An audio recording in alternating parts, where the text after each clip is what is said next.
Hey, good morning. Can anyone hear me? You can unmute yourself.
Can you guys hear me?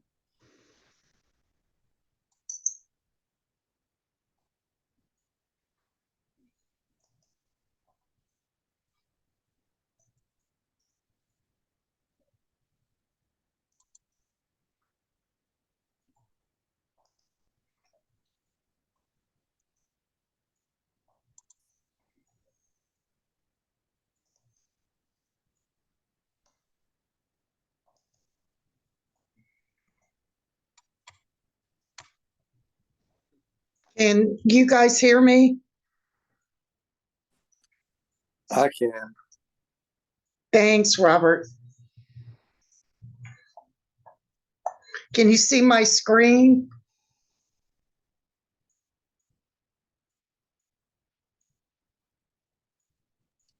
I can. Okay, thank you. All right, we've still got about 10 minutes, so.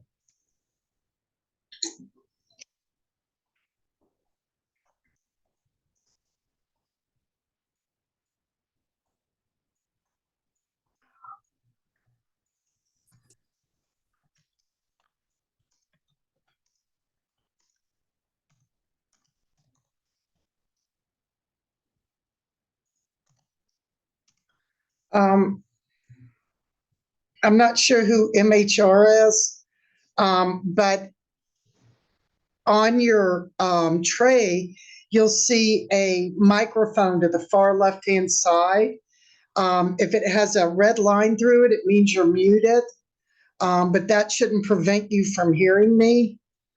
You might have to go back out and come back in and enable your audio. I hope that helps.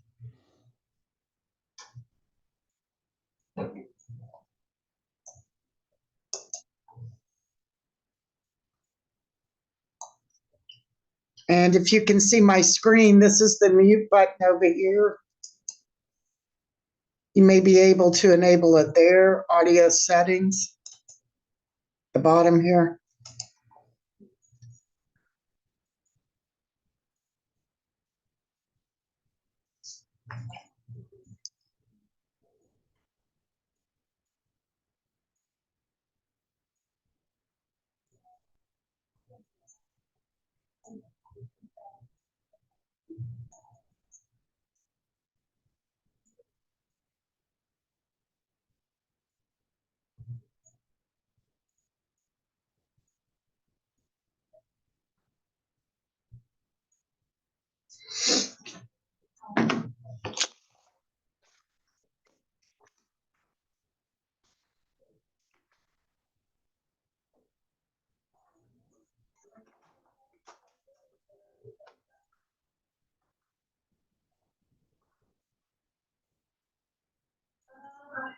Did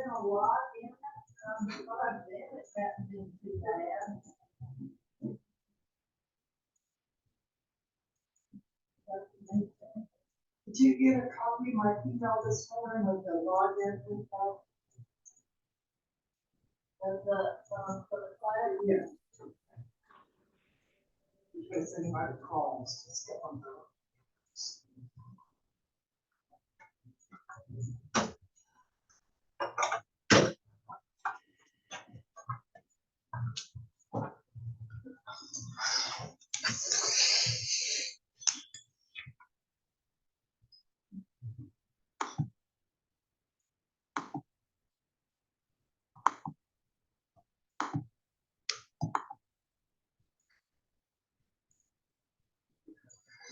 Um,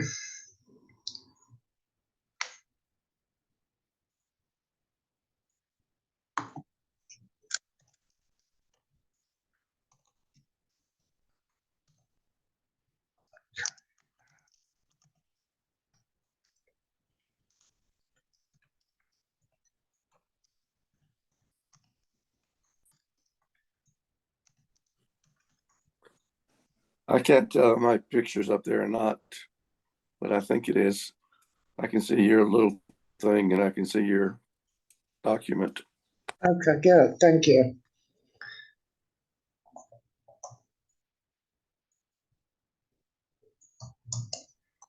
Good morning. Good morning. How are you doing? I'm good. How are you? Good. Can you see the screen and hear me well? Well, you can hear me. Mhm. Good. Thank you for coming. Thank you so much. Thank you for doing this. This is great. Yeah, we've had a good response, and I'm enjoying it. I hope everybody else is. I missed the first week, and I'm sorry I did because that's the one, the buyer brokerage agreement's the one I have the most questions on. Well, So- it's funny because that's also the one I had the most technical difficulties on. So we could run it again because I'd like to have the whole series recorded and on our YouTube channel. And people Right. could see my screen, they couldn't hear me. It was a mess. So yeah, I want to redo that. Yeah. Yeah, for sure. Well, my biggest question on that one, and especially recently as commissions have gotten so tight on some of the houses that you show, is how do you deal with putting, is it, do you need to put a floor on what you be able to accept? Or I absolutely believe you do. Things are changing. Sellers are not as keen to pay buyer's agency commissions, and even in the agreement, the purchase and sale agreement, we're going to go over this in a little while. There's a section in there that actually refers to whether the seller's paying their agent and the buyer's paying their agent. So it's defined and it's out there with regard to the agency agreement. And it's just one of those things in real estate that's going to change again, just like Beretta came around and suddenly buyer's agency was a thing. right. But there are some changes coming. So we just, need to get used to it and get used to adding our value to the transaction, which I think is the biggest thing that a lot of agents feel uncomfortable doing, but it's also a great negotiation tool, It is. So My the lender that I use a lot says it's going to destroy buyers because they're already coming in with low amounts of money, and they're squeezing as much as they can right now. He said it's Right. going to really hurt if buyers have to start including commission in that. Yeah, it will. And plus the lender still has to approve that. You still have to That's overcome true. that And with the lender. yeah, and our purchase price is based on what the commissions are. Yeah. With with lower commission, with no commission, then sales price ought to maybe be adjusted too. And as I said, within this document, there's an interesting sentence that, when I go through these and I, highlight stuff that I want to talk about, it's because it's a revelation to me or it's something different. But one of the things that's in here that you're seeing a lot of is the closing costs covering the buyer's 1 or 2% commission. We used to, because any closing costs that aren't used would go back to the seller technically. But now there's ways for negotiation and as standard closing costs, obviously, but adding that additional percentage in as well. So, there again, the seller pays it, but maybe it's not as painful. Yeah. Interesting. Yeah, it is interesting. And that's why I think that these meetings are so great, that we can just explore these options and, and use the contract to the advantage for both, your client and negotiation and protection. So I think we're fortunate in Georgia to have these because someone had mentioned last week, that North Carolina and South Carolina's contracts are not like this. They're not. They're complicated. And there's a lot of mice print in there. And I think these are very straightforward and, easy to understand for everyone. And it's not like that, in other states. So. Okay, we're coming up right here at 11. I'm going to give it just another few minutes to make sure we get everybody on. And then we'll get started because this is a long one and I want to go through it. And I want, if you have questions during, the conversation here, please unmute yourself and ask them. There is a bit of an audio delay.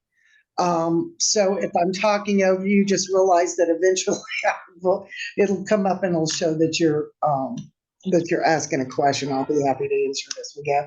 And your input as well, because please understand that, you're the sales force that's out there writing these agreements every day, and we can certainly learn a lot from each other on this. We're all in this together. So. A couple of house cleaning announcements next week, and I'll get some feedback from the group. Next week is either going to be the backup offer or the lease term agreement. So if anybody wants any input on that, just let me know. I'm kind of thinking backup offer because it makes sense, and then we'll go into the lease agreement. But if you guys want to flip the script on that, I'm absolutely eager to hear your thoughts. The other thing is our offices here in Sandy Springs and Brookhaven, Miss Diane at Premier, and the office here will be closed on Good Friday and Monday for Easter. So we get a long weekend, just so everybody will know. Also, Teresa is going on vacation. If you have any closings that are coming up or have questions about your packs or anything, I strongly, strongly suggest you reach out to her or get everything in by the end of the week because she won't be here the following week.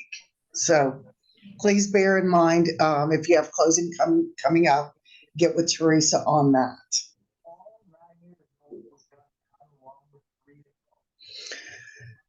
So if everybody's ready, let's just dive into this thing because it's lengthy and I want to have some good conversation about it. Okay, purchase and sale agreement. We've been through the buyer's agency agreement.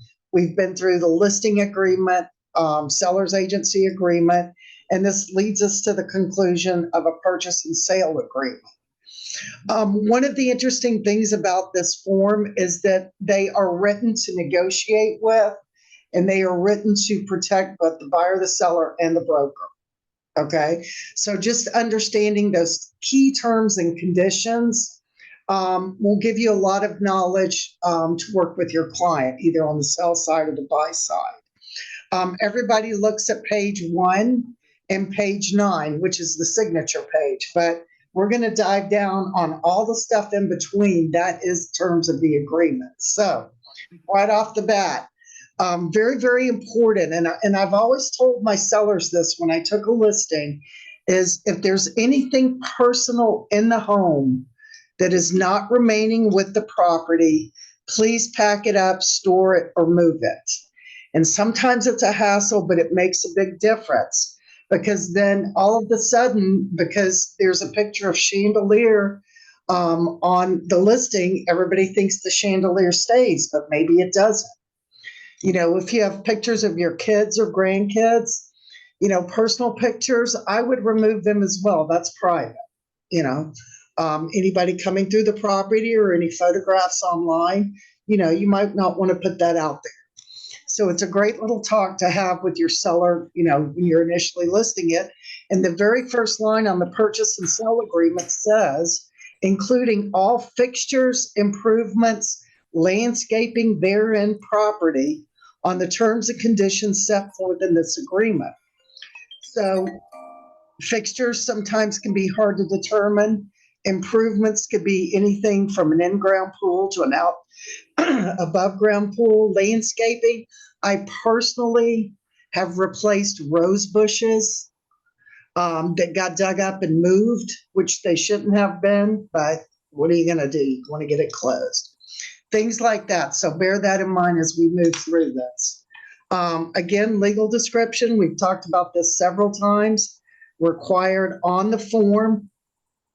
You can either attach it as an exhibit.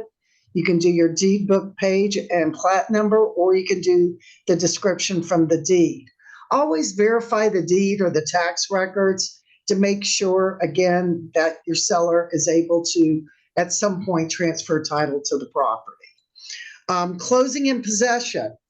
You know, this can lead to amendments like a temporary occupancy agreement. You know, bear in mind that this is a negotiation part, and you certainly don't want a seller to be in the house longer than 30 days. That would constitute the temporary occupancy. I'm sorry, use the temporary occupancy agreement. 30 days or greater is a lease agreement. So bear in mind. Also bear in mind that the buyer's insurance will not cover the property unless the buyer is living there. So please make sure the seller, if they're going to stay over in the property for any length of time, maintains their homeowner's insurance, not renter's insurance, homeowner's insurance. You want the structure covered to protect your buyer while the seller moves out or is there. And, you know, a lot of the damage is caused on moving day. Holder of the earnest money, you know, we prefer that you use an attorney. However, we do accept trust funds, $5,000 on a check, $5,001 to $10,000 on certified funds only. Anything above $10,000 has to get pre-approved. So before you accept it or write it in a contract and you want us to hold the earnest money, please reach out and ask that question. Otherwise, greater than $10,000, let the attorney hold it. Also bear in mind that we do not accept ACH transfers, cash, or wire transfers. So it's either going to be a personal check or certified funds. Inspection right and due diligence. You know, I've talked to a lot of people this week. There's quite a few properties that have gone under multiple offer situations, which, you know, we're still seeing it. So it's important that we talk about it. You know, getting a contract accepted by waiving a due diligence may or may not be the best thing for your buyer. So tread cautiously through there. But the contract also protects the buyer with regard to their ability to inspect at any time. And we'll talk about that in a minute. Now, this happened over the weekend. I spoke with one of our agents. First-time home buyers, multiple offer situation. And I said, you know, why don't you try the option payment and buy a due diligence period? Because she was very concerned that, you know, there may be structural damage, there may be termites, we just don't know. I said, buy the option payment. You can make it refundable or apply it toward the closing costs.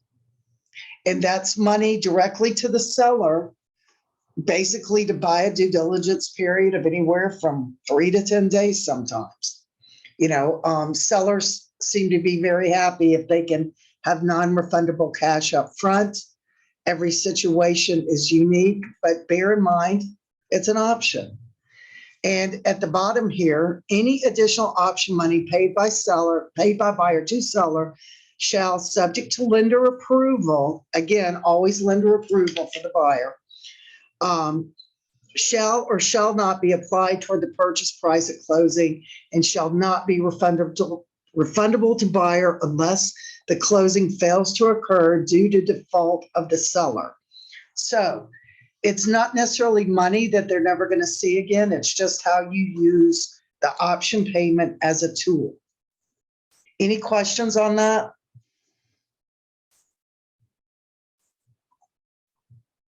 Okay. Also bear in mind, I can't read the chat while we're going through the program, but I'll read the chat at the end. If you'd like to unmute yourself and ask a question, please feel free to do so. All right, moving on. Lead-based paint. We've talked about this a lot in both the listing agreement and on the purchase and sale. Chapman Hall's policy is that for every listing, we offer the lead-based paint exhibit. Now, we'll talk about that further inside this document. It addresses it twice. But please bear in mind that that is Chapman Hall's policy. It's protection for the seller and a protection for the broker if anything is discovered in a title chain. Okay? Not necessarily when it's sold, but in a title chain, it can come back to haunt you. So very, very important document. Broker relationships in the transaction. Renee, I'm sorry. This is the bad way. I have a question. I didn't unmute fast enough. I'm sorry. Okay. Hello? No worries. Somebody go first this- and we'll take it. Yeah, this is Yvette Williams. Regarding the inspection and due diligence option payment, that's the one I've never used. So really the difference is A, you get a due diligence for free, and B, you get due diligence and it's a paid, right? Because the due diligence is A, is still a due diligence, correct? Yes, ma'am, if the seller agrees to it. Okay, all right. Okay, it's all a negotiation. And Knufu, did you have a question as well? Yes, lead-based paint. The Chapman policy is for all years or just It's for all years. as it is on The the contract? The Okay. only exception I can honestly say that we would waive it in a situation like that would be new construction. Okay, I mean like brand new construction. Yeah, And if a buyer or a buyer's agent refuses to sign the lead-based paint documents, just mark on there, buyer refused to sign, okay, okay? okay, Because we're basically protecting our seller and disclosing that either A, we know something, or B, we know nothing. And again, I'll say it again, this comes up with, maybe buying reclaimed wood from barns and doing shiplap siding or ceilings. We've seen that before. Also, paint purchased over the internet, possibly from out of the country, possibly not. And then you do, a child's room or, something. Without the seller's knowledge, there could be something in there. But if the seller honestly discloses, I have no knowledge, that's as good as gold on that document. on both sides, on buyer side and the seller side as well. Yes, sir, it does protect We all. make a check mark that was not built prior to 1978. Yes, sir, Okay, correct. okay. I have one other quick question. Okay. So while we're on this about the disclosures, you're on lead-based paint, but I had a similar question. I have an active deal going where the HOA was dissolved. Do we have to include the community association disclosure in there? They're saying well, we don't have one, but I'm like, this is your confirmation that it's not there. Say it's not one and send it to me because I included it as a part of the purchase and sell agreement as an addendum. I'm like, so complete it, but they're saying it's dissolved. We don't need it. I agree with you simply by saying they do become dissolved after, some 20, 25, 30 years, they do become dissolved. But at the same time, I don't think it would hurt to just write on there, no, HOA exists anymore, expired in 93 or 2008 or whatever. I think, the more disclosures you have, the better. But if it's, also 000 on initiation fee or monthly or yearly annual dues or whatever, they're disclosing that it's zero and that it was dissolved. So I wouldn't let anybody talk me out of putting a disclosure in any contract. Okay, thanks. You're more than welcome. Now, not a requirement, but again, disclose, disclose, disclose. It's always going to protect you and your client. Renee, good morning. This is Sean Gee. I had a quick question. Sure.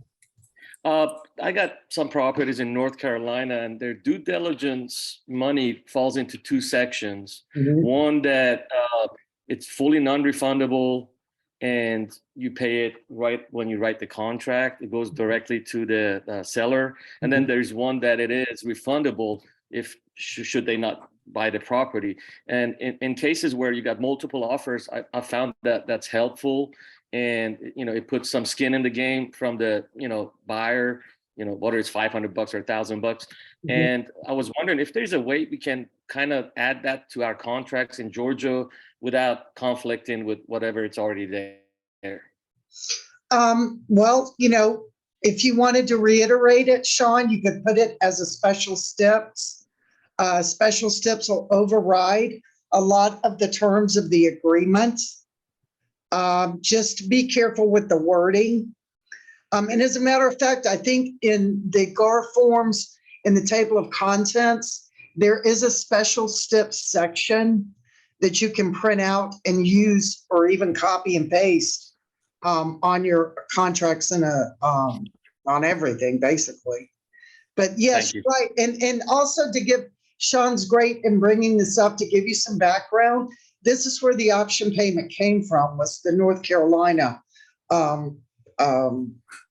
Realtor Board adapted it. And then several years later, most recently for us, we adapted it. And I think it's a great tool, and it does put some skin in the game right up front. And the sellers are very, very interested in commitment. You know that as well as I do. So Thank you. You're more than welcome. Okay, next, brokerage relationships in this transaction. Buyer's broker is representing buyer's client as a customer, acting as a dual agent, acting as a designated agent where. The only two I would focus on would be item number one, representing buyer's client or working with buyer as a customer. We don't offer dual agency. Designated agency would be applied if you were working with that buyer as a customer and they wanted representation, then we would assign a designated agent in the same firm to represent the buyer. Okay, so having said that, buyer is typically the customer. Rarely is the seller going to be your customer. So on this particular one, I've had this question come up from many agents. Is Chapman Hall on both sides, or Crest or Realty? Yes, they are. If you're representing as a customer, this is checked. It says Chapman Hall. If you're representing the seller, obviously as a client, this is checked and this is Chapman Hall. So you would also sign both sides of the last page. Okay. Any questions on that? Wait, I just want to make sure I heard you. So for 10A, when we have I've been putting representing buyer as a client. Right. That's correct, right? That is absolutely correct. It would only be in a situation where you were repping one as a client and one as a customer. Typically, you're only going to fill out either A or B in this section. Do you understand? Yeah, we can check mark both. You can check both if you're representing one as a client, Yeah, typically the seller, and one as a customer, typically the buyer. So okay, yes, you would check both, and Chapman Hall would go here and here. And then you would check there, or you would check there. If y'all can see my screen. okay. Okay. And also, once again, if you guys need more clarifying, we can take that offline. I'll be happy to spend as much time as you need to go through anything. Just don't hesitate to call. Okay, next up, material relationship. Please make sure that this is completed with regard to any relationship to either principal in the transaction. Okay. Time limit of the offer. You know, this is a good one because I've heard brokers in meetings say time limit of offer doesn't mean anything. It's annoying. We don't use it. Okay. Then there's the other hand that says, well, time limit of offer is important.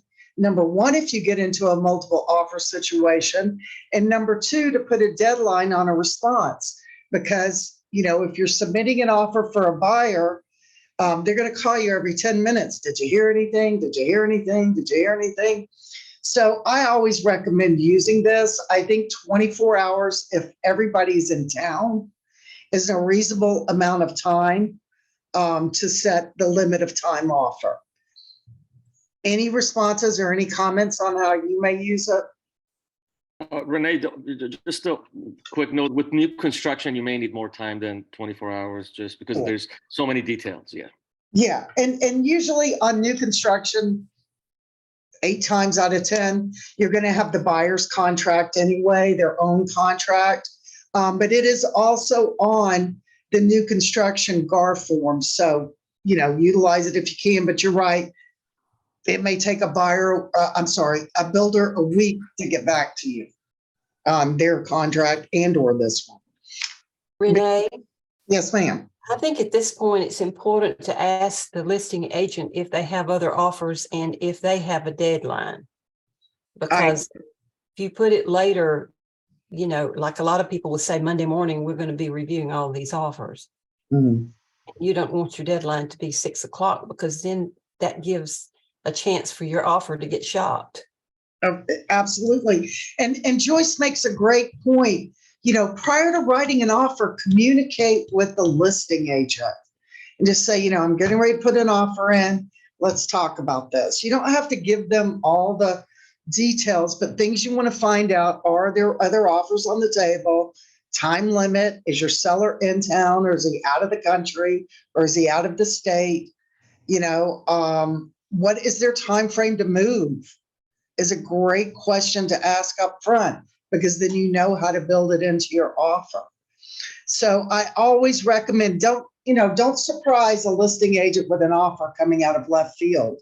You want to verify that they got it, obviously, and you want to verify some stuff up front before you write it, such as lead-based paint requirement, seller's disclosure, these types of things, if they're not attached to multiple listings. Renee, can I ask you something? Absolutely. If somebody signs after the offer expiration date, is that contract valid? If it's bound, it would be. But if they sign after the time limit of offer, there is the ability for either party to basically withdraw it. Okay, know. so if they sign after, is it okay if I tell them that we need to write another one because you signed after, you should have signed before? Well, here's the thing, and where it gets crazy is if you were going to amend the time limit of offer, you would have to do an amendment. A lot of agents don't take time to do an amendment. That's it. So they would be, okay, let's just scribble through this. You know, we're bound on page number 9. Let's not worry about this, which goes back to what I said earlier, that I've sat in broker meetings and they said, we don't use them, they don't mean anything. You know, and Joyce brought up a good example, when she said if there are multiple offers, you don't want yours to expire last. You know, you want to be it considered upfront and quickly with everything else. So it's kind of a catch-22 time limit of offer, but I'm not of the school that if it's not completed on time, but all parties are in conversation and things are moving forward, that you would specifically have to do an amendment. You know, just take it one situation at a time. It's kind of that gray area. It's important. It's a timeline. But I think it's kind of more to get your initial, information out there saying, hey, we've got an offer. Let's, consider it, talk about it, counter it, whatever you're going to do. But if you've made contact and they're going to counter and it expires, I would still consider that we're in process, So it's a strange little item in the agreement, but it is important. Okay, now we go into the pages that nobody ever really looks at. And one of the things that I want to share with you is, see where I have this sentence down here highlighted in green? We're going to go through about 6 of these. There are actually 6 places in the agreement where either party can exit the agreement based on performance without penalty. Believe it or not, it's built into the agreement. So let's start. Warranty. Seller warrants at the time of closing, seller will convey good and marketable title.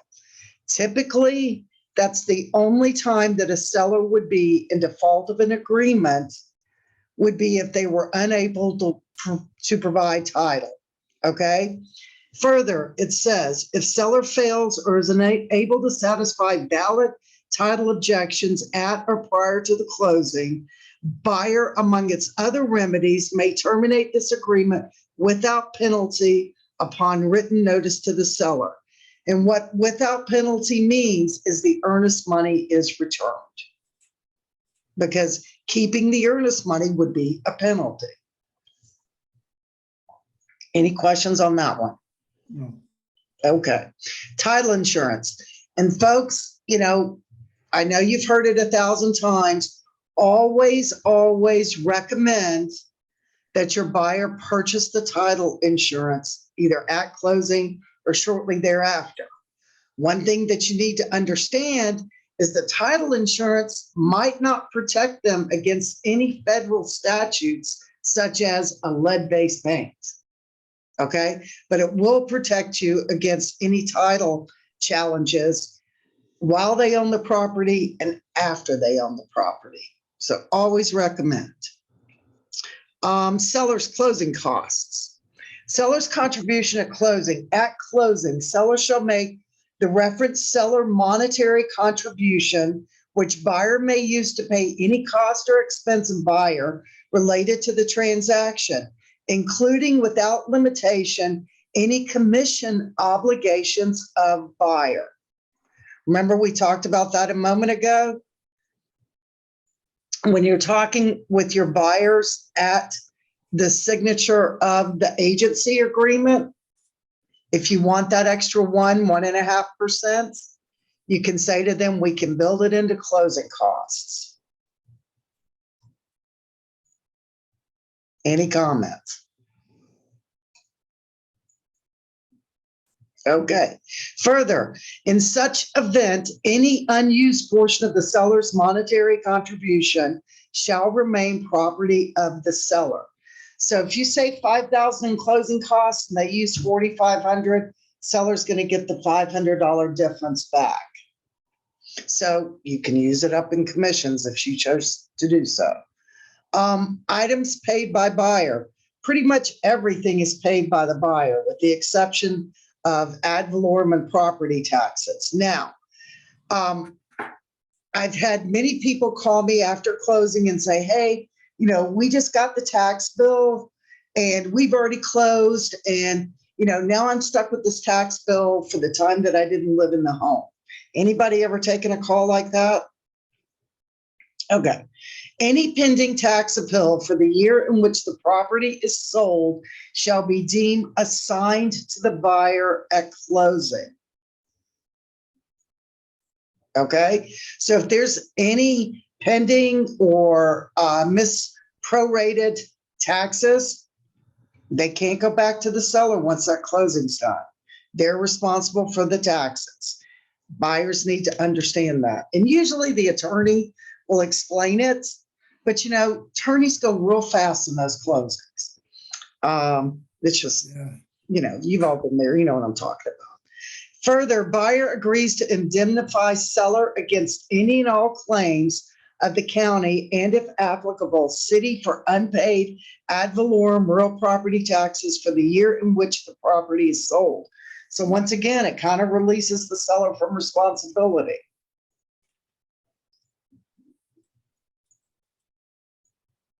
Any comments on that? Okay. Closing date and possession. Right to extend the closing date. Buyer or seller may unilaterally extend the closing date for 8 days upon notice for 2 reasons. Seller cannot satisfy valid title objections. Buyer's mortgage lender or closing attorney is delayed and cannot fulfill their respective obligations by the date of closing. So let's stop it right here for 1 second. Okay, so please understand, and I don't know if anybody was in Seth Weissman's contract class, but Seth Weissman made a really good point. Use the unilateral, because you can only use it once. Use the unilateral 8-day as a last resort. If you see that we're coming up and, you know, we're a week away from closing or whatever, the buyer's missing documentation, lenders having issues, whatever, you know, try to get ahead of it and use a traditional extension. This would be your fallback. The unilaterally extend the closing date for 8 days based on either seller or buyer, lender, attorney. Then don't use it like haphazardly. Further, you can, like I said earlier, the party unilaterally extending the closing date shall state the basis for the delay in the notice of extension. You don't have to do that in as much detail as you do on a traditional extension versus the unilateral. If the right to unilaterally extend closing date is exercised once by either buyer or seller, the right shall thereafter terminate. So you can only use it 1 time. And it can only be used if it's based on title objections, mortgage or attorney. Okay. Closing law firm. Buyer Hey, Renee. I'm sorry, go ahead. Hey, Renee, this is Neil Patel. Hey, Neil.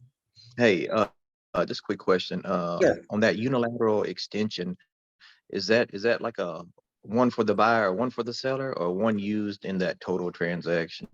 It's one for the buyer and one for the seller. However, the seller can only use it if they're trying to cure title objections. That's the only time a seller can use it. A buyer can use it if it's the mortgage lender or the closing attorney, but they can only use it once. All right, thank you. Thank you. Renee, can you override that with an amendment? A unilateral notice to extend? No. Mm-mm. Because it's notification from one party to the other. They don't care if you agree with it or not. Mm-hmm. It's their right. As per the. I mean, just from the standpoint of rather than having to keep writing amendments, if there's something that both parties agree on that needs to take place. I agree with that. That's when I would use a traditional extension. You know, so that the parties can maintain it, not based on an issue that the attorney or the title company is having. So yes, I agree. I would always use the extension because, you know, some sellers, and it's so funny, everybody's so mad at each other until they get to the table, then everybody's best friends, right? Mm-hmm. But, you know, if you have a seller that is, you know, hypersensitive about extending or anything like that, you may be your only choice. You know, they may not be willing to sign an extension. They don't have to, but with the unilateral, obviously it's without question. But I prefer the traditional extension myself. I would like Renee, to can I add, ask a Renee. question? Sure. You Yeah, go with them. Yeah, You this is know. Jack. Hey, Jack. In this paragraph, when you were back on page 1, closing and date of possession about the temporary occupancy agreement, you made the statement that if one of those exists, that the buyer's insurance does not really start until the buyer moves into the house. The buyer has to be living in the house, correct? That's brand new news to me. Anyway, maybe it's too much to talk about in this, but I want to pursue that later. I'm literally going to call an insurance agent and ask them. Yeah, please do. Because that means you have to have written in, I guess I would ask, in the temporary occupancy agreement, is it written that the seller's required to maintain the house insurance? I don't know that that's there. Not specifically. You can add it as a step, but that's why I wanted to bring it up, because temporary occupancy, not a lot of restrictions in there, like a lease agreement would be. Further, you don't want them to just have renter's insurance, because if you have structure issues, if the house burns down, then renter's insurance is only going to cover the seller's personal property, but the buyer's Right. house. Yeah. Yeah. Right. Yeah. Okay. Yeah. Very, very important. And that's why I wanted to touch on that just a moment. In Seth's contract class that I took a couple months ago for this year, he made the comment that there are a lot of changes made in that temporary occupancy agreement, and they really are trying to limit them. And I think that's a good thing, personally. Yeah. And again, it goes back to that crazy time, you know, when a house would sell in 24 hours, and especially a big one, it's hard to get out of a big house like that in a week. I mean, you know, sometimes it takes a month. My house was that big, it took me 3 months to move out of it. It was the worst thing ever. I mean, I don't know where all the stuff came from that I had. So, you know, I mean, sincerely, it takes a while to get out of the house. And now, you know, if things have calmed down a bit and you don't have those, I mean, we love them, but we don't have those hit the market and gone in 24 hours. We do, but we don't, not like we did a year or so ago. All right. Thank you. So Renee, I have 2 comments. One about just to keep going with that temporary occupancy, and I don't want to take up too much time because, like I said, we need a whole other meeting for this. Okay. But I just had an incident where I did that. The GAR form is very limited for the temporary occupancy agreement. There's another form that actually stipulates a per diem, and the fact that the you're not a tenant, you know, that the person isn't a tenant is way more coverage. So I include both in my offers because, and I tell them you're subject to both. And if there's any conflicts, then this one is the one that rules. And it's way more coverage. I've actually had to go through myself personally as a seller, the temporary occupancy, and it really has to be very, very detailed. So I use both. The second question, what were we talking about? I lost my point, and we were talking about something else, and I had a question about what were we talking about last before we went back to that. I forgot. I'll come back. The extension. Were you talking about extensions? Oh yes, the extension. So I also come across that where just keep in mind that when you do the not the unilateral, but when you do agreed upon extension, there is a line in there that says, does this basically cancel the unilateral? And I've had people try to cancel the unilateral with the extension, and just make sure that it does not cancel your unilateral, especially if that extension is only for like 1 or 2 days, because your unilateral is going to provide 8 days versus the 2 days. So that's a fantastic point. Read the form. Absolutely. It does give you the option to request that all parties cancel the unilateral. So it can be a tool or it can be a sword against the other party. So use it wisely. Absolutely. Good point, Yvette. Thank you. Okay. Closing law firm. Buyer shall have the right to select the closing attorney to close the transaction, even though the attorney represents the mortgage company. If it's an all cash buyer, then the attorney will represent the buyer at closing. Now, I've had people ask me, as a seller, if it's a divorce situation or an estate or trust situation, the seller wants to close with the attorney that has all of that documentation. It's okay, but I suggest that you put it under private remarks in the listing so that it's out there and in the forefront that you want to use, Luter Larkin, or you want to use Campbell and Brannon to close it. The seller can request, but ultimately the buyer has the right to select.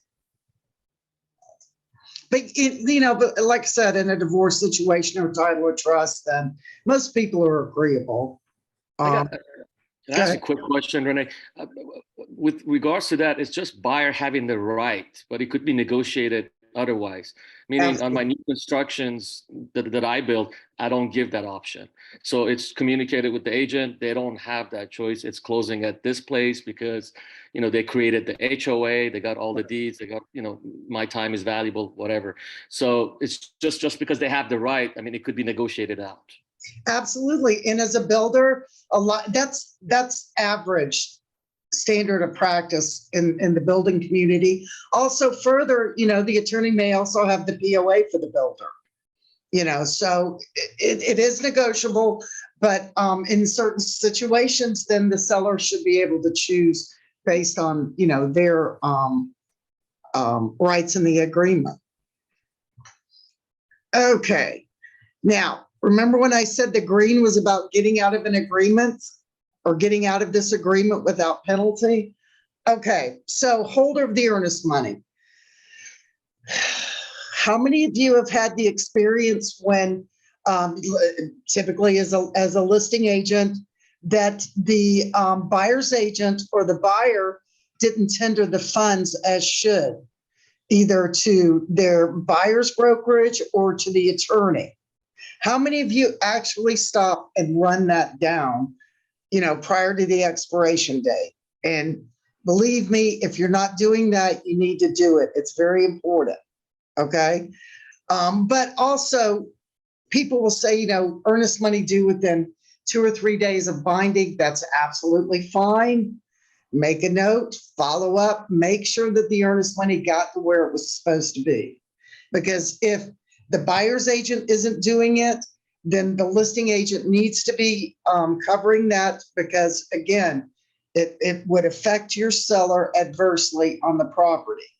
Okay, once the holder receives the funds, the holder, not the person delivering the funds, the buyer or the seller, has 5 banking days after binding hereunder, or 5 banking days after date it is actually received, if it was received after binding agreement date, to make the deposit of the earnest money.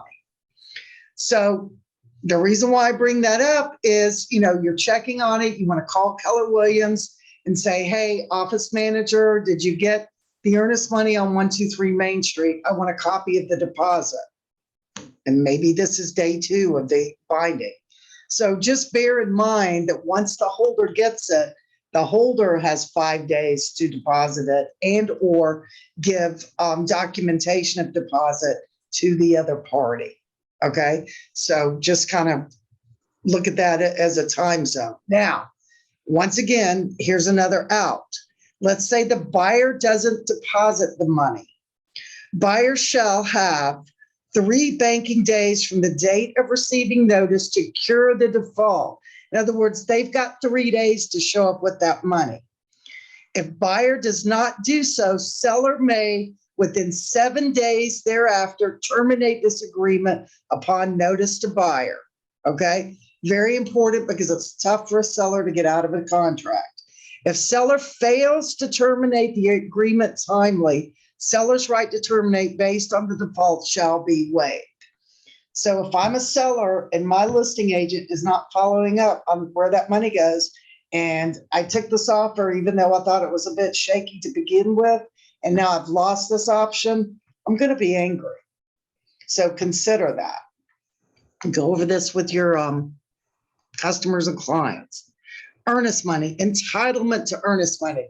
Now, and I will be very honest, one of the reasons that I like these attorneys to hold on to this earnest money is the holder has to respond to any objections on disbursement. The holder is responsible for making the choice on who gets it based on their interpretation of the agreement. And I've gone toe to toe with every broker out there over stuff like this. I don't enjoy doing it. It's tough. That's why I prefer to have the attorney do it. A lot more law experience than I do, but they're still beholden to the terms of this agreement. So, in theory, if a contract terminates and there's a dispute on the earnest money, then you would immediately notify the holder, provide the termination agreement, even if the other party didn't sign it, and then it would be the responsibility of the holder to number one, send a 10-day letter, which we have done. Okay. Then whomever the holder is sending the letter to, they have 10 days to respond. Okay. Now we're at 20 days. A lot of stuff happens in 20 days. So if the holder fails to respond in a timely manner, it could be disaster for both parties. And I would simply rather put that responsibility for our clients and customers onto an attorney's office. But if it does come down to it, we'll deal with it. We'll do the termination. We'll follow the doctrine and based on disbursement. Further, it says on here, in addition, holder may disperse the earnest money upon a reasonable interpretation of the agreement, providing the holder first gives all parties at least 10 days notice stating to whom and why the disbursement will be made. So I have to hear both sides. I don't want to hear both sides on a phone call. I want it in writing. So if it's your seller that's disputing it or your buyer that's disputing it, I want all that documentation to come to Chapman Hall in writing. It can be an email, it can be a text, but I want it in writing, okay, as reference.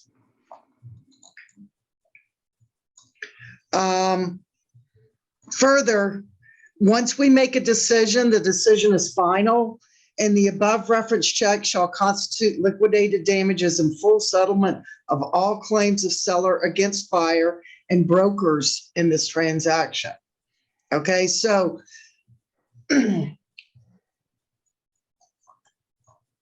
earnest money, very, very important. It is the liquidated damages. Now, worst case scenario, nobody can agree, then we have the right to interplead to the magistrate court. And we have done this one time. I've done it one time in my career. And it's not a hard process. Typically, if we get to the point where we interplead it, the losing party, be it the buyer or the seller, is responsible for the court fees for the holder of the earnest money. So, if we send it over to Luda Larkin to interplead it for us, they're going to do the interpleader, and whomever loses is going to have to pay Luda Larkin. And it's around $1,500 last time we checked. So be mindful that we always want to work this out. Sometimes there's situations where earnest money can be split, and the buyer gets half and the seller gets half. There's all types of documentation or negotiation that we can use here. Further, upon a decision at the very bottom, all parties agree to hold holder harmless and indemnify them against any and all claims, injuries, suits, damages, collectively claims arising out of performance by the holder's duties, including claims caused in whole or in part by the negligence of the holder. So even if the attorney screws up or, Keller Williams holding it screws up or we screw up, we're still held harmless. It's not a fun situation when it gets to be like that. That's why I like the attorney to hold it. Any questions on earnest money?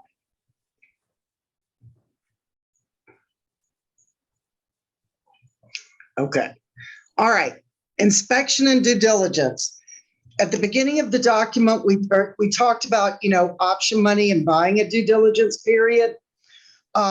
above and beyond whether you have a due diligence period or not, the buyer is never waiving their right to inspect, okay? Unless otherwise specified herein, the property is being sold in as-is condition with any and all faults, okay?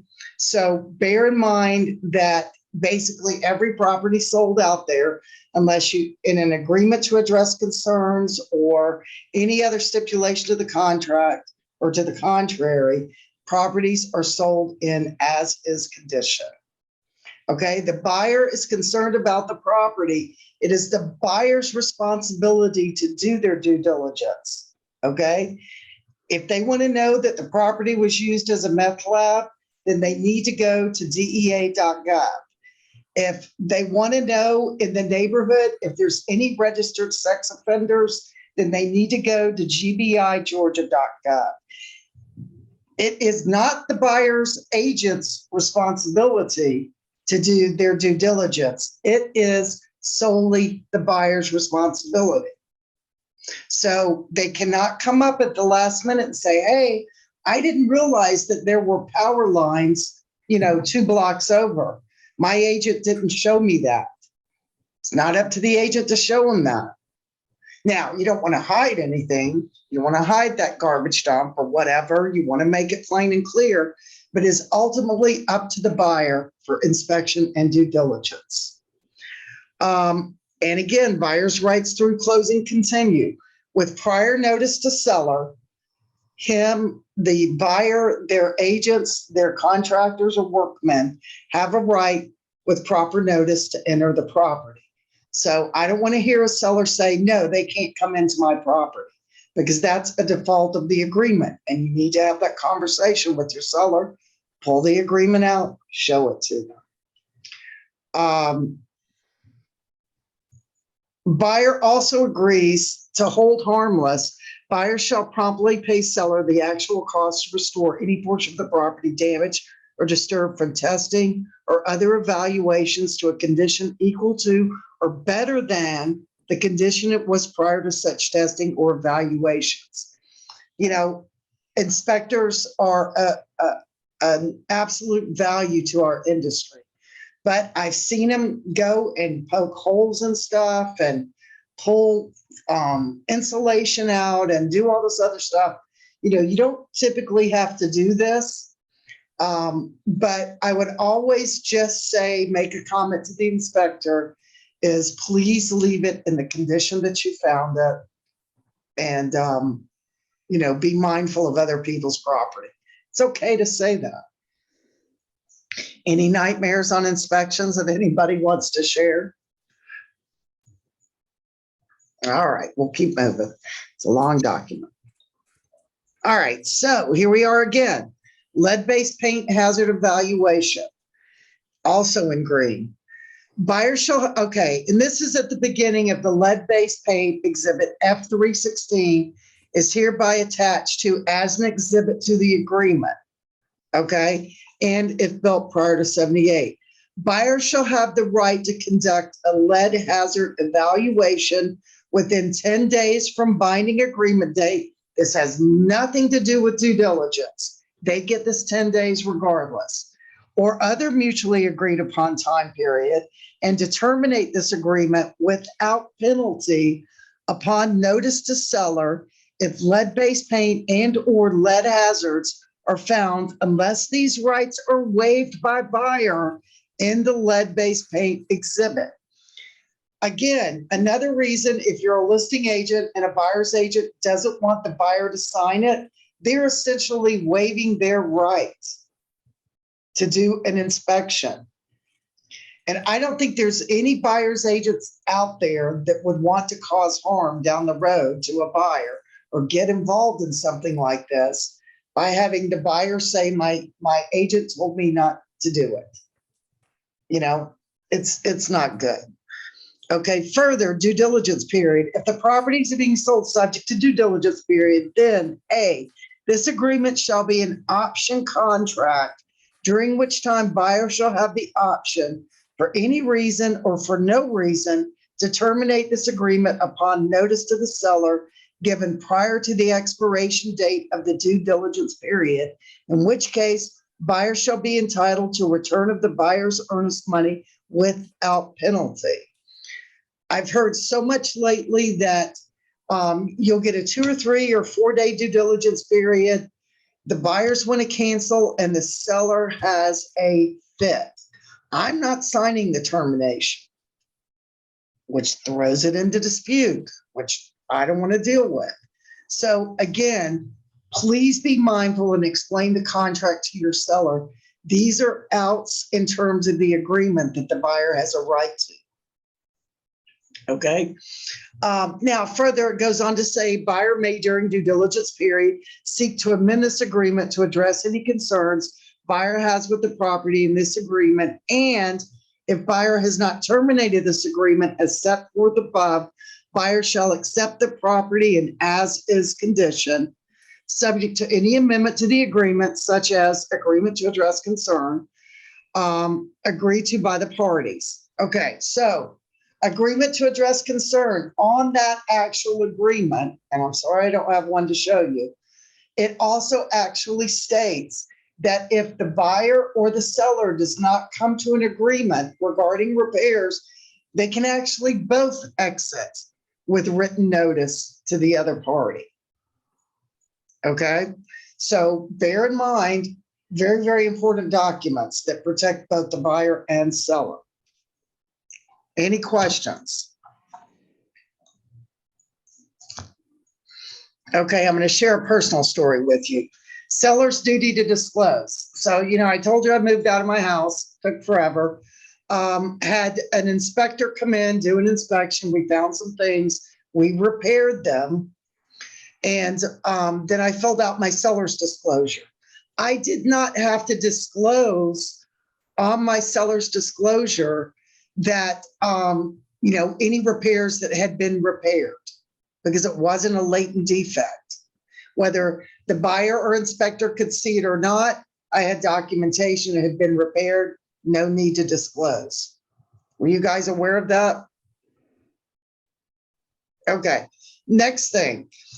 Also during this time, in November at Thanksgiving, I had a tree fall on my home, which caused damage to the roof. And in December, over the holiday, the Christmas holiday, we had that freeze and I had pipes burst. Both of those, well, the roof's still in process of being repaired, but the pipes were repaired, new drywall went in, new molding, paint, everything. Still didn't have to disclose it because it was no longer a latent defect. Any questions on that?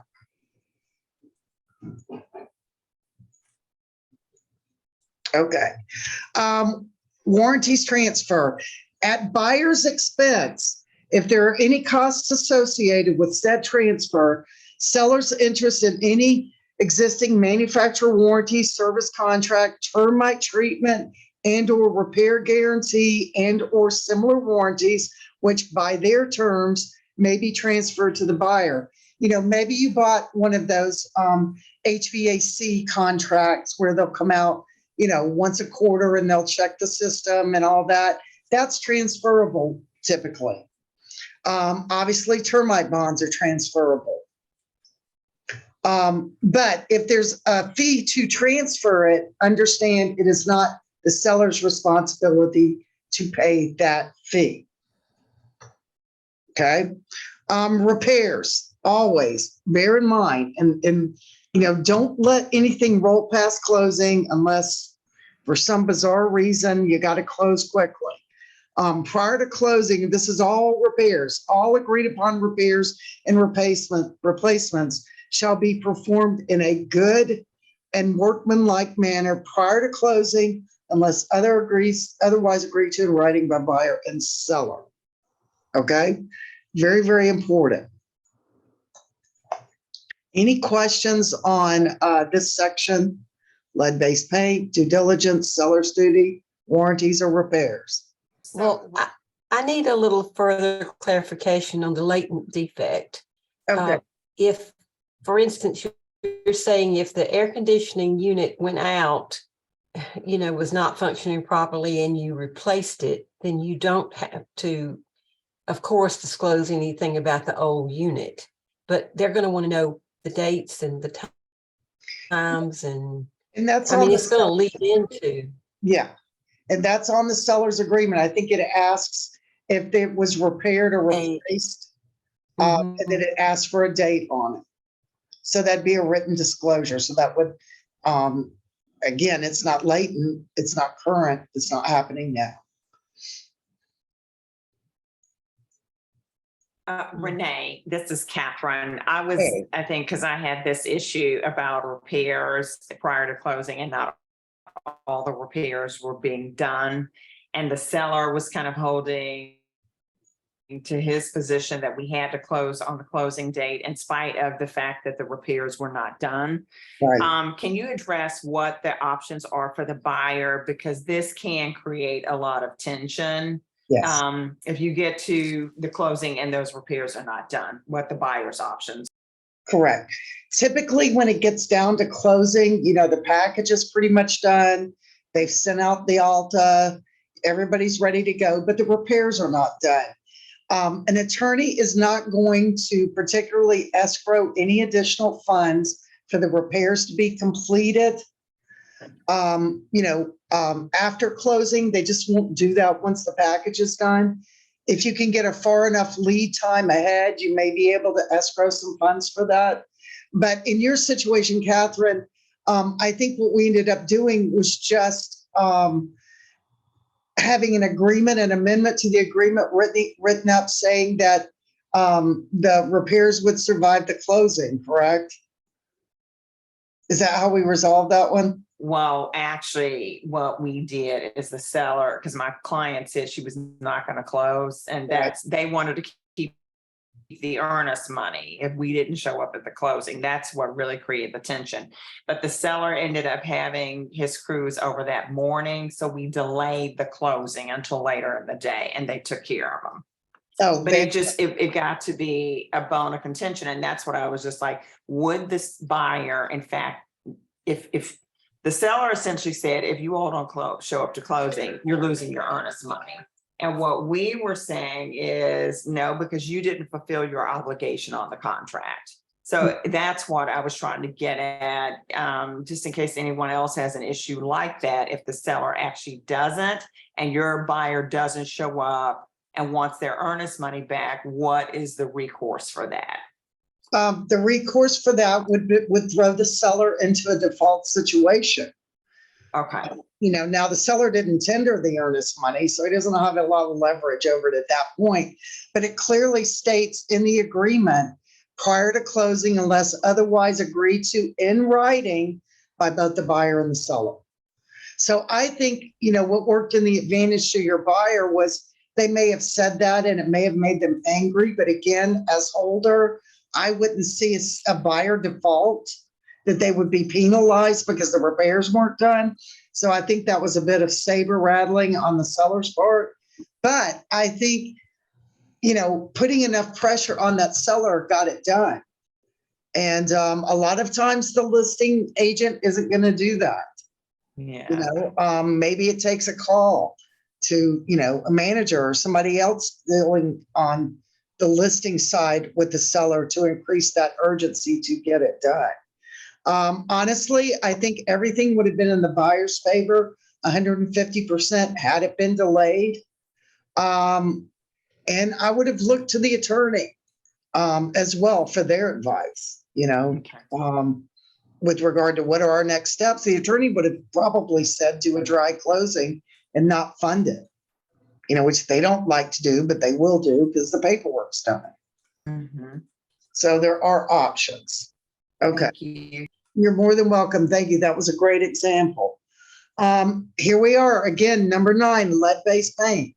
I have a question. This is Terry Becker. I have a question on repairs before you go to number 9, if you don't mind. Yeah, sure. It says the repairs and replacements shall be done in a good and workmanlike manner. Whose definition of good is it? Because your definition of good may be different than my definition of good, and I've kind of run into that in the past as well. if I were a buyer requesting repairs from a seller, I would want it done with somebody that was either certified, well, probably certified in that particular experience, not necessarily a handyman that can do it all, unless it was minor, like little things. But if I were relying on the HVAC to be serviced, I'd want it done by an HVAC company. If I were relying on plumbing to be repaired, lip strip, drips or whatever out of faucet, I'd want a plumber to do it. Right, for example, like even though like baseboards where maybe a dog chewed on it and someone, instead of replacing the baseboard, they're just using some wood putty. Yeah, that would be a handyman. And do such a great job. Well, you can fall back upon the listing agent and, this needs to be done in a good and workmanlike manner, and they're not happy with it. And it becomes an issue, but those are small battles that everybody's going to fight throughout the transaction. I wouldn't accept it if it looked stupid or something. I mean, Right. I'd rather leave it chewed up and do it myself. Quite frankly, that would be me. But Right. If you're going to rely on somebody to do it, they don't necessarily have to be certified. They just have to get it done. But the seller can demand HVAC guy, plumber guy, roof guy, chimney guy, something that, is not like a handyman type thing. Electricians. Thank you. Go ahead. No, thank you. That's all. Okay. Anybody experiencing that? Any way that they work through those little crazy things, like if the molding, the shoe molding, or the any type of stuff like that was not completed, that how you handled it or what you tell your folks? Renee, it all depends, if I may. If it's a buyer's market or it's a seller's market, it's just supply and demand, So if it's a buyer's market, then sellers are not too picky, and the other way around. Yeah, that's true. That's a good point, Sean. That's a real good point. It depends on what kind of market we're in. And the other Renee, this is Jack. Hey, Jack. I always try to say that those repairs will be done at least 5 or 7 days Yes. before closing. Yes. And I also say, back to the HVAC plumbing, that if it's that type of repair, that it has to be a licensed plumber, licensed electrician, or whatever the trade is. But then if you're back to the deal of molding or something that someone mentioned, I always say, look, let's just handle that with closing costs. Because I would much rather my buyer go hire somebody to fix a questionable item to their criteria than to ask have the seller do it to the seller's criteria. Agreed. You kind of got to draw the line between cosmetic, because it's basically a used house, and or mechanical and structural, which are, in my opinion, the most important. I agree with that. Right. Yeah. And I also agree that it's good. I think it's good conduct that you put a timeline on the seller's repairs. I mean, the contract says they have up to the closing date to get it done, but you can supersede that with a stipulation or an amendment to the agreement to change that, probably on the agreement to address concerns, that everything you've agreed to repair shall be completed on or before X date. And, it gives you that time that it's not done to get somebody back out there. Yeah, 3 days before Right. closing, like. Yeah, I agree. I do 5 or 7. Yeah. Because 3 days can be a weekend or whatever, in my experience. I agree. Okay, moving on. Lead-based paint, here it is again. Same thing. Lead-based paint exhibit F316. Term residential dwelling includes any painted fixture or material used herein that was built or manufactured prior to 78. I don't agree with that, because I think that other countries that are out there that don't have the standards, FDA, I don't know if it'd be FDA, but standards that we have in our country, that it can be far after 78. You know, I think they're just applying it to our country and everything else. And, you know, I've been online, I've been on HGTV, and I've seen, you know, beautiful colors of paint, and you'll do the deep dive into it, and it'll say, you know, Guan Wang Chun paint, China. And it's a beautiful color, and it's the one you have to have. But since, you know, Chinese is difficult, and they may or may not disclose, you never know if it does contain lead to get that color depth. It's a lot of crazy stuff. So always be aware of it. I don't want to go down a rabbit hole. So brokerage relationships in this transaction. Buyer and seller acknowledge that A, if they are not represented by brokers in a client relationship, they are each solely responsible for protecting their own interests, and that broker's role is limited to performing ministerial acts for that party. And B, if the same brokerage firm is representing one party as a client and working with another party as a customer, the broker and all of the broker's affiliated licensees are representing the client. And that goes back to designated agencies. Say, as an example, you know, Jack was closing a deal for his seller. His buyer, the customer, wanted an agent. I assigned Joyce. They're both in the same brokerage. You know, we would all still be representing the client, which would be our seller. It's weird, but true. So the reason why I wanted to highlight that is that I've had a lot of new agents join our company recently, and they were adamant that their brokers didn't allow customer representation. And I think you have to take it on a case-by-case basis. But to just, you know, kind of whitewash it and say never use it, you know, I think it can be used in a tool to benefit all parties. If you find yourself in that situation, please bear in mind that you cannot suggest or negotiate on behalf of your customer, typically the buyer, if you're representing the seller. So bear in mind ministerial acts only. Okay, brokerage. Unless otherwise specified herein, the real estate commission owing the seller's, the real estate commissions owing to the seller's broker and buyer's broker, if any, are being paid pursuant to separate brokerage engagement agreements. Once again, buyer's agency agreement, there's a part on there where you're going to either agree to get paid or not get paid if it comes down to it. And obviously on listing agreement, everybody's going to put a percentage in. Regardless of what that percentage may be, nobody has a problem on the listing agreement adapting that. The acceptance of, this is interesting because this has happened recently too. The acceptance of the brokers of a partial real estate commission at the closing shall not relieve the party owing the same from paying the remainder after closing unless the brokers have expressly agreed in writing to accept the amount paid in full satisfaction of the broker's claim to a commission. So, and again, it kind of goes back to that buyer side paying it.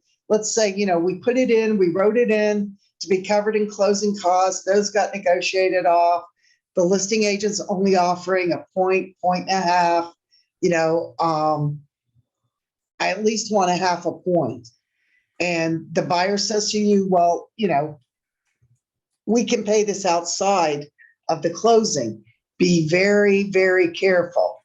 And remember that if anything is paid in partial or outside of the closing, has to be made out to the broker, not the agent. You know, because you also have to understand if they're angry about paying you and they make the check out to you directly, there's not anything that's going to prevent them from reporting your acceptance of those funds to the real estate commission. It's a catch-22, so be very, very careful.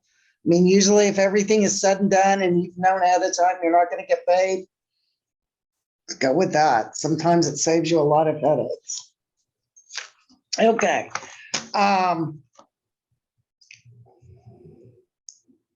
And last, this agreement and any amendment hereto shall be enforced even without the signature of any broker referenced herein. The brokers are express third-party beneficiaries to this agreement. And that's the way you have to look at this, as a beneficiary to the outcome. Disclaimer, buyer and seller have not relied on any advice or representations of broker other than what is included in this agreement. This section right here goes on to say that we are not appraisers, that we are not termite people, that we, with the exception of some builders, are not contractors. We're not engineers, we're not environmental specialists. They cannot rely on anything that you are saying to them. It is entirely up to them to seek the due diligence in the agreement and find out those matters. And they can't hold you to anything that you do say, either in sincereness because you believed it's true, or in jest because you were making a joke or something, somebody took you seriously. So again, we are only responsible for our limited ability of understanding of what we bring to this transaction. Buyer and seller acknowledge that brokers shall not be responsible to monitor, supervise, or inspect any construction or repairs to the properties, and such tasks clearly fall outside the scope of the real estate brokerage services. What I just said, and here's the other thing too. A lot of people say, well, you're the buyer's agent, why didn't you go to the inspection? What are you going to do? It's, I think, in my opinion, very, very important for the person buying the home and spending hundreds and thousands of dollars to buy the home, be there for the inspection, because they're going to be able to ask a professional questions regarding the property and receive an answer from somebody that's qualified to answer it typically. I'm sure they have disclosures like this as well to protect them, but they can answer some basic stuff that maybe we can't. I can honestly tell you, I have never crawled on top of a roof of a house. I can honestly tell you that. So again, and it goes on to say that they would hold harmless. The broker has written special steps herein. The party to whom such special stipulations are written confirms that each stipulation reflects the party's complete understanding as to the substance and form of the special stipulation, hereby adopts each special stipulation as the original work of the party, and hereby agrees to indemnify and hold broker harmless who prepared the stipulation. So that kind of goes back to the agreement to address concern, or putting an HVAC repair in a special step or anything. Okay, that's the disclaimer for your scope of expertise. Please take a moment to read through it. Once again, here we are at time limit of offer. We talked about it on the first page. Here we are deep into the contract, and it comes up again. Time limit of offer will expire unless prior to that date and time, both of the following have occurred. Offer's been accepted, or notice of acceptance of the offer has been delivered to the party who made the offer. Again, the timeline. Other terms and conditions. This is very important. Had this situation recently. All notices given here under shall be in writing, legible, and signed by the party giving notice. In the event of a dispute regarding notice, the burden shall be on the party giving notice to prove delivery. Okay, delivery of notice. A notice to a party shall be deemed to have been delivered and received upon the earliest of the following to occur. 1, the actual receipt of the written notice by a party. Okay. Usually only in commercial do they use delivery services such as FedEx or UPS. It's possible. Nobody really uses faxes anymore, but that is delivery of notice. And in the case of delivery electronically, On the date and time, the written notice is electronically sent to an email address that's from the sender to the recipient. Facsimile or subsequently provided by the party following notice provisions herein, even if it's not opened by the recipient. Okay. Amendments, contracts, closings, everything expires at 11:59 p.m., right? So if you have a co-oping broker that you're working with that sends you notice at 11:58 p.m. and you don't open it until the next morning because you were sleeping, then the notice was considered delivered at 11:58 p.m. So you can't go back and say, no, I didn't get it until 10 o'clock the next morning, or no, it's after the time that it expired. Because if it's any time before 12 midnight, even at the 11th hour, then whatever time it's on that email was created and sent, that is the time of notice of delivery. That came up recently on an expired offer where a unilateral notice should have been sent earlier in the day and it wasn't. The agent received it the following morning. It was sent at 11:58.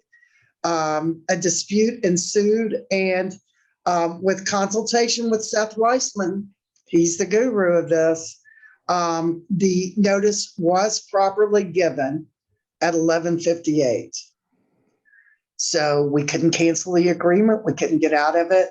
We had to stay in there another 8 days until the unilateral notice either expired or they closed. And this is only going to create havoc if you're in a situation where it's been impossible to get information out of the co-oping broker's lender or the buyer's agent or whomever. Sellers at their wits' end, they missed the closing date. It's 11:59, the date of closing, and then you get the unilateral, still a valid unilateral. Any questions on that? Renee, this is Catherine again. If you in fact had put that all notices would end for due diligence or whatever at 8 p.m. on that date and the special steps, doesn't that supersede the 11:59? Yes, it does. And that's a great point, Catherine. Thank you for bringing it up. A special stipulation will supersede any written term or agreement in the purchase and sale. A stipulation will override.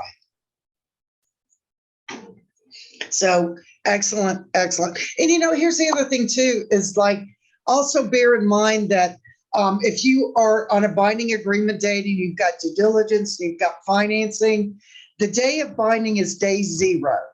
The following day is day 1. If the following day is Saturday and is day 1, it's still day 1, unless specifically specified only business days. You can do that. All parties have to agree, but you can absolutely do that and make those changes, because you're right. Who wants to be sitting at their computer at 11:59 a.m. to make sure that this goofy co-op agent is not going to blindside me? Perfect example. Thank you, Catherine. Thank you so very much. Welcome. Okay, when is broker authorized to accept notice for a client? Except where the broker is acting in a dual agency capacity, which we never do. The broker and any affiliated licensee of the broker representing a party in a client relationship shall be authorized agents of the party for the limited purpose of receiving notice, and any such notice to any of them shall, for all purposes herein, be deemed notice to the party. Okay, so a seller can't say to you, well, wait a minute, I don't want you to be responsible for that. It's built in, it's automatic. That's why they hired you. The broker staff, affiliated licensees of the broker shall not be authorized to receive notice on behalf of a party in any transaction in which a brokerage engagement has not been entered into, and when the party or in which the brokerage is acting in a dual agency capacity. In the event the broker is practicing designated agency, only the designated agent of a client shall be authorized agent of the client for the purpose of receiving notice. So if you're in a listing situation where the buyer is a customer, the notice falls the same for the customer. So just something to look out on that. Okay, default. We're getting here to the end, so this is very important. Default remedies of the seller and the buyer. Okay. In the event this agreement fails to close due to default of buyer, seller's sole remedy shall be to retain the earnest money as full liquidated damages. Seller expressly waives any right to assert a claim for specific performance. And I want to say that because I have given the wrong advice in the past, whereby I have said to agents that yes, a seller can sue for performance if a buyer fails to close. A seller can do this, a seller can do that. Seller can't do it. Now, that may have been before they changed the contracts, but now they can't do it. The only thing that they would have would be the liquidated damages of the earnest money. So if you're representing a seller, and again, maybe it's shaky or a goofy co-op agent, who knows what's going on, always bear in mind that for the term and length of time that a house is off the market, that's the liquidated damages that a seller can recoup. Now, it gets interesting. Remedies of the buyer. In the event this agreement fails to close due to default of the seller, which means it can't deliver clear title typically, buyer may either seek the specific performance of this agreement, in other words, force the seller to sell, or terminate this agreement upon notice to seller and holder, in which case all earnest money deposits and other payments buyer has paid toward the purchase of the property shall be returned to buyer following the procedures set forth elsewhere herein. So as an example, if they're paying their lender a $300 application fee, if they're paying $400 for an inspection or a radon test or whatever, or they've bought a home warranty, they are entitled for a refund from the seller if the seller defaults. And I've heard, and I think Catherine, you and I even had a conversation about this one time. We did. But in order to retain that amount, then what you should do is in special steps, refer to section 2 here, default, rights of the buyer. Oh, what happened? Hold on, I lost you guys. Oh, okay. Refer to this section of default in the purchase and sale agreement, and write it in there that seller agrees to pay the buyer's loan application, inspection fee, all of that. Just do it up front, okay? And rights of the broker, the defaulting party shall pay as liquidated damages to every broker involved in this agreement the commission the broker would have received had the transaction closed. And I know you've asked me a couple of times, how would we pursue it? Should we pursue it? What should we do? This pretty much gives us the right to pursue it. But again, are you going to pursue your buyer? Are you going to pursue your seller? It depends on the situation. It's a gray area. I don't think you build a great reputation as a realtor by, and I'm not saying not to fight for yourself, but to inadvertently, take somebody to court every chance you get. So I'm not saying it's right or wrong. I'm just saying, every situation is different. Attorney fee in any litigation or arbitration, and you have to agree to arbitrate first, arising out of this agreement, including but not limited to breach of contract claims between buyer, seller, and commission claims brought by broker, the non-prevailing party shall be liable to the prevailing party for the reasonable attorney fees and expenses. That includes arbitration fees. So losing party pays. Renee, this is Catherine again. Sure. I have another question. Yes. Going back to if the parties don't close but all the terms have met regarding the commission, I thought it was the policy of Chapman Hall not to go after, because it would have to be the broker that would go after the commission, not the agent. Has Well, that changed? well, it's changed to a certain extent, and I asked Seth about this, is that if, you know, Chapman Hall is a unique commission plan. Not all brokerages do. But if you would have been a recipient of any percentage thereof, of that lost commission, you have an individual claim for that percentage. So if you're on a 70-30 split, then you would have a 70% claim to that commission. So you could file for that in the magistrate court. You wouldn't necessarily have to have your broker's permission. Now, Okay. you know, if it's 3% and, you know, you get 1% of that, probably not going to be worth your effort to go to bat for a 1%, you know, share of a commission split if your broker's keeping the majority of it. So every situation is unique, but Seth did clarify that if you have a proven right to that amount as per your commission agreement with your broker and the broker chooses not to, then you have a right to pursue that amount. You couldn't sue for the whole amount. You could only sue for what you would have received thereof. Make sense? Yes. Any more questions on that? Okay, moving on down. Here we go. Risk of damage to property. This goes back to the insurance part of it. Seller warrants at time of closing the property, all items remaining with the property, if any, will be substantially the same condition, including conditions disclosed to the seller's disclosure statement as of the offer date, except for changes made to conditions of the property pursuant to the written agreement, which would be repairs. At time of possession, seller shall deliver property clean and free of trash, debris, and personal property of seller not identified as remaining with the property.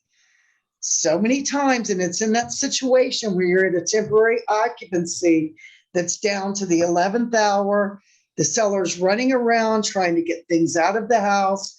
They get all their stuff out and they just screech the wheels going down the street and never look back.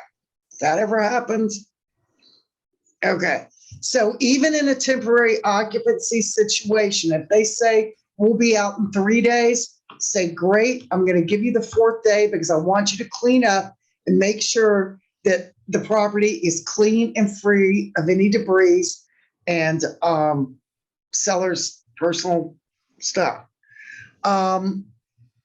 Another green highlight here, buyer or seller may terminate this agreement without penalty not later than 14 days from receipt of the above notice.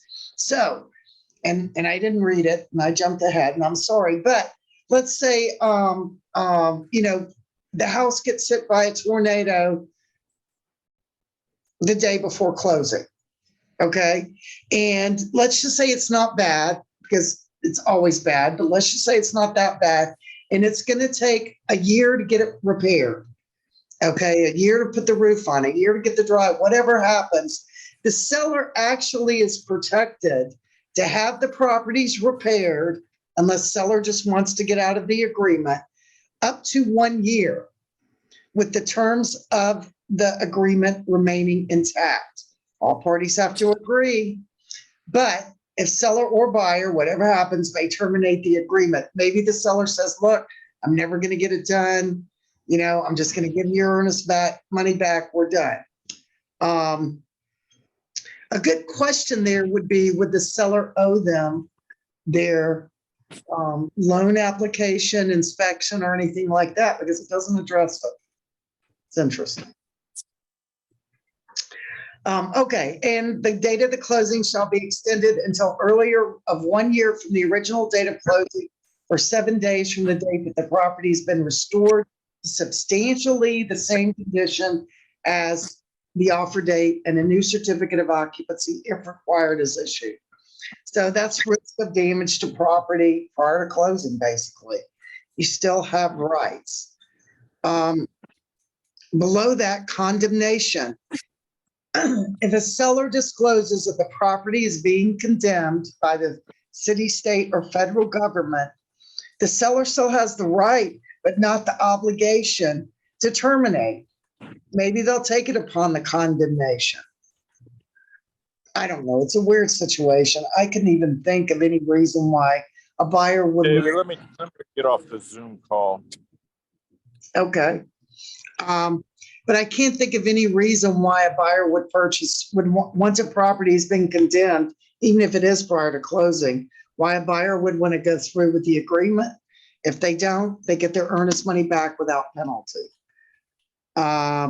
Any questions on condemnation? You know, that work that they're doing on 400, they talked about there was going to be some condemnation of those houses, like against the interstate, against 400. And then that kind of just went away, and I never heard anything about that thereafter. Anybody's thoughts on that? Yeah, I had one that got kind of condemned and taken away. Did you? Were you in the middle of a transaction? No, I got them in another transaction. I seized the opportunity. Did you? Fantastic. Any more comments? Okay, let's keep going. Duty to cooperate. All parties agree to do all things reasonably necessary in a timely and in good faith to fulfill the terms of this agreement. Okay. Buyer and seller shall execute and deliver such certifications, affidavits, and statements required by law or reasonably required by closing attorney, mortgage lender, and or title insurance company to meet their respective requirements. Again, duty to cooperate. All parties are a party to this, and we have to party, so let's cooperate. The agreement may not, okay, this is very, very important. All right. A lot of people have come to me saying that, you know, I have a buyer that was approached by a wholesaler, and the buyer wants to assign it to this wholesaler, and the wholesaler is going to close. Okay. I don't know if I'm a fan or not of these assignments. I'm going to leave that to your individual situation. But please bear in mind that the buyer has the right to assign it as long as the seller agrees.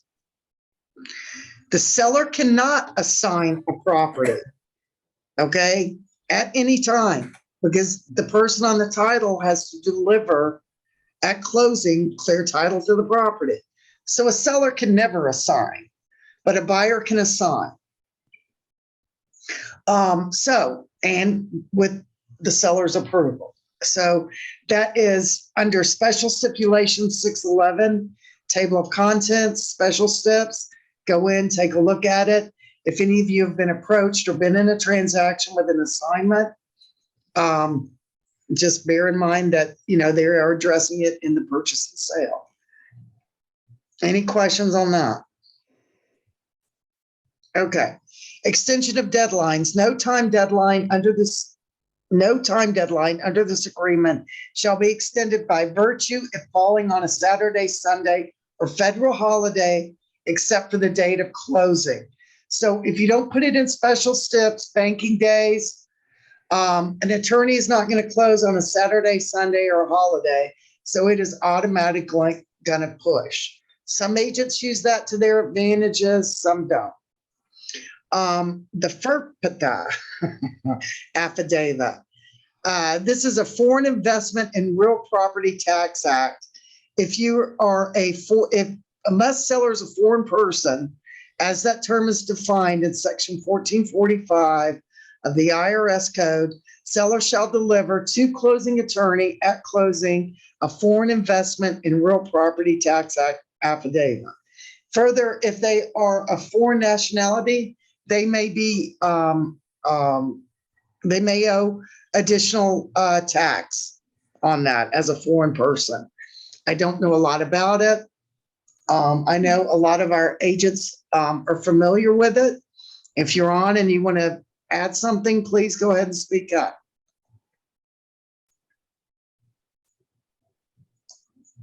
Okay, it's part of the closing, and typically the closing attorney will handle that.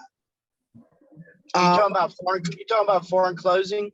Yes, if one of the parties to the transaction is a foreign person. Yeah, I had a issue one time where the seller didn't like it that he got federal tax taken out. I think it's 15%. I said it's Yeah. just it's US law. Yeah, and it's quite steep. It is actually quite steep. So having said that, if you're in a situation in a purchase and sale agreement and, they are not a resident or citizen of the United States, then you need to address this with them so that they understand it. And maybe that's just on the seller side and not the buyer side, but there could be a buyer tax as well. It's not listed on here, but I don't know. I would tread lightly. Governing law and interpretation, all reference to time shall mean the time in Georgia. Okay, so if you're in Arizona and your deadline is looming, it's not Arizona time for the deadline, it's Georgia time. Make sure that your customers and clients are mindful of that. No authority to bind.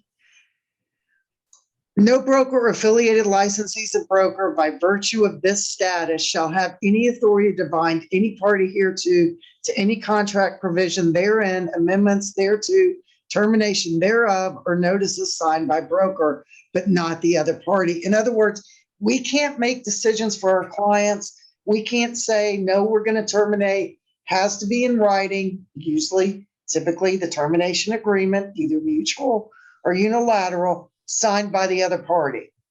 Okay. I've had a lot of agents call me that are in a transaction, not necessarily our agents, but just agents in a transaction that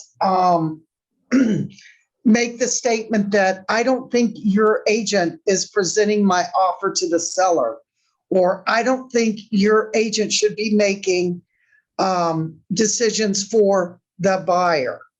Okay. You may or may not have heard it. I've heard it a lot.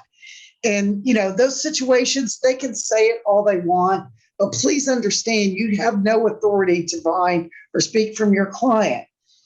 There are other sections in the buyer's agency and the listing agreement whereby you can put in a stipulation that says you have the right to act upon thereof on any agreement on the purchase to sell, be it a contract to purchase, a lease, agency agreement, whatever it is.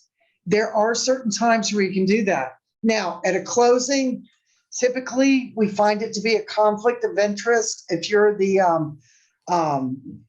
power of attorney for the transaction, if that's going to happen, if you're dealing with a foreign person and you're going to act as power of attorney because they're either family or you've known them forever or they're, whatever it is, establish that up front and let the brokerage know in writing from that person asking you to be the POV. And it can be a general or a limited power of attorney. Okay. So if that's going to happen, you're typically going to know that way before closing. So let's include the broker in on that when and if at all possible. Okay. Notice of binding agreement date. That goes back to what we were talking earlier. Binding is day 0, day 1 thereafter. Once a contract is bound, it's final and can only be changed by amendments. Anything else would be considered a counter. Objections to binding agreement date. We fought a lot of battles with Remind, and it doesn't always look right. It looks like we're getting stuff worked out much more smoothly now. But I have had objections to binding agreement date, and it has to be satisfied with an amendment to change the binding agreement date from Tuesday to Wednesday, or the 21st to the 23rd, whatever it is. It is part of the agreement. And if an objection is made, it has to be addressed. You can't ignore it. This is interesting. Rules for interpreting this agreement. And everybody interprets these agreements differently, which is one of the reasons I wanted to go through this, because I see it differently sometimes than you guys do, and vice versa. And I think, it's good to share these things. We're all in this together. Handwritten changes shall control over pre-printed or typed provisions. Exhibits shall control over the main body of the agreement. Special stipulations shall control over both exhibits and the main body of the agreement, notwithstanding any of the above. Any amendatory clause in an FHA or VA exhibit shall control over inconsistent or conflicting provisions contained in a special stipulation, another exhibit, or the main body of this agreement. Everybody's aware of the FHA VA amendatory clause, correct? Yes. Okay. Those are probably the most powerful federal documents that can be superseded by an amendment or any of the above. So just bear in mind that it does control over the entire agreement. Survival of the agreement. The following shall survive the closing agreement. Obligations of a party to pay a real estate commission. Yay. Number one, warranty of a title. All written representations of seller in this agreement regarding the property or neighborhood in which the property is located. So, a lot of times we have our sellers that want to be at the showings, and they want to talk about their churches, and they want to talk about their community centers, and they want to, talk about the neighbor's dog down the street. Try to limit that, because the next thing you will see in an agreement on a special step, something that the seller may have very innocently disclosed. Please remember, it is up to the buyer to do all due diligence. You don't need the seller helping them or maybe misleading them. Say if they're a different religion, or they have a different community center or something that's important to them, just try to keep your sellers, kind of on the down low with that. I think that would be the best way to do it. But whatever they do say, and if it becomes written, shall survive the agreement. If they say, oh, they're going to build, an elementary school in a year and a half, I don't know anybody's going to try to hold them to it, but it's a possibility. Stranger things have happened. So bear in mind that these words do actually have weight. Time is of the essence. That's the third time in this agreement we've seen it. We've talked about this: banking day, binding agreement date. Once an agreement date is achieved, a binding date is achieved, it shall be deemed binding and under contract. Thereafter, everything would be done as an amendment. Day, for the purpose of the agreement, the term day shall mean a full calendar day ending at 11:59 p.m., except as may be provided elsewhere herein, such as a step saying banking days or 8 p.m. or anything like that. Material relationship, actually known personal, familial, social, or business relationship between the broker or the broker's affiliate and any other party to this transaction, which could impair the ability of the broker or affiliate to exercise fair and independent judgment relative to their client. That's why you disclose it, that you're licensed agent acting as a principal, that you're representing your cousin, your mother, your brother, your aunt. Very important. Cyber fraud built in. You don't have to have the additional addendum if you're using the GAR form. And last but not least, exhibits and addenda. Please bear in mind when you submit these contracts for review that if you've gone back through negotiations and something has changed and you have one of these little boxes checked, bear in mind that the contract is incomplete if we don't have it or we don't have an amendment to remove it. Okay, because once it's binding, any changes have to be done under an amendment. So if you've changed the closing attorney or whatever it is, no financing contingency, whatever you guys have negotiated, and this changes, please understand by the time it gets to compliance, it needs to be correct. Okay? Very, very, very correct. You have a lot of time to do that. Further, when you're getting your agency agreements signed, either listing or buyers, please, please, please provide the brochures and the pamphlets. Nobody does that anymore. It's great information. Give it to your buyers, mark that you gave it to them. Disclosure, disclosure, disclosure. Last but not least, special stipulations. This is where it goes if you're going to amend the terms of the agreement or any exhibit as listed above. But please bear in mind that when writing a stipulation, you're not an attorney. You want to be as clear and concise as possible. You don't want to complicate it. You want all parties to be able to understand what you are trying to convey in your stipulation. Be careful. Use as a reference, go to the table of contents, go to the special stipulations, wherever you get your contracts at or in Remind, and just print that special stipulation out. Also print the table of contents to see if there's any additional attachments to the agreement that would apply to your situation that you might not normally use. It can be a lot clearer by adding an exhibit or an addendum than trying to write a special stip if there's already a form for it. So just a little piece of advice. All right, so that's it. Here's our signature pages. We all know this. This is the great thing. That's binding. All right, we made it through the purchase and sale agreement. Let's open it up for questions or discussions. Anything you guys might want to add or offer on this form?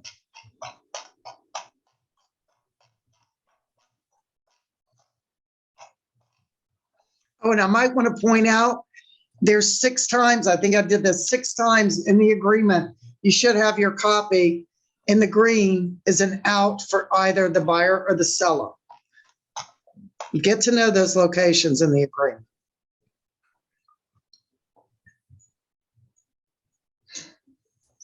Was that just too much information at once, or any comments? I have a question, Renee. Okay. Actually, it's a good class. Thank you. Thank you. My question is just a general question about contingencies, like appraisal contingencies, financial contingencies. And for example, I have one transaction representing the buyer. The appraisal contingency is expired today. Okay. And as quick as possible, but the lender cannot send me because the appraisal company didn't review. And I'm requesting an amendment to extend those 2 contingencies on regular 701. Is that correct? It is correct. Yeah. Also bear in mind that the other party is not necessarily obligated to accept an extension. I'm not saying they won't, but please understand that just because something is expiring, either to no fault of yours or anybody else, the other party that is receiving the extension does not necessarily have to agree to it. So yes, you can absolutely do that. Excuse me, it would be an amendment to the agreement. However, they don't always have to agree. And if they don't agree on the amendment to sign or to execute, what is the next step we do? Then the contingency would expire. So that means the buyer cannot request, if the appraisal value is less than the contract price, and he has to accept. No, on an appraisal, if an appraisal comes back and it is lower, they still have the right, as per the appraisal agreement, and or the financing contingency agreement, to have a certain number of days, and I believe it's 3, to negotiate that, whereby either party Okay. can cancel. Okay, when you're saying a contingency is expiring, all you're saying is that's one of the outs that they had. But if you're negotiating an appraisal contingency, even if the appraisal comes back after the contingency expires and it's less than asking, both parties have the right to negotiate that. And using that finance contingency or the appraisal contingency, the dialogue, the verbiage is in there that allows them to negotiate outside of the contract. So say a seller doesn't want to reduce it and a lender's not going to lend to a buyer, but their financing contingency is gone, there's still an out for the seller.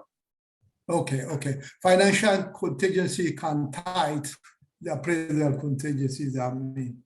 Correct. Now, what I don't know, because I haven't read it, is that there may be able to terminate with or without a penalty.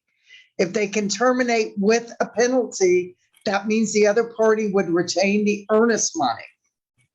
If it says without penalty, that they can terminate if they can't come to an agreement, because I haven't read it yet, I just don't know, then they would get their earnest money back.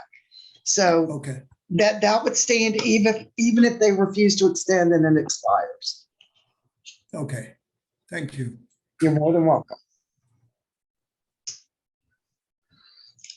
Okay, folks, that's it. So next week, I'll decide, we may do a backup offer next week because there's quite a lot of those and we can combine that with a multiple offer situation. So I'll get that together and send that information out to you. And I will see you hopefully see you next Tuesday at 11 for our next Zoom meeting on either backup contract and or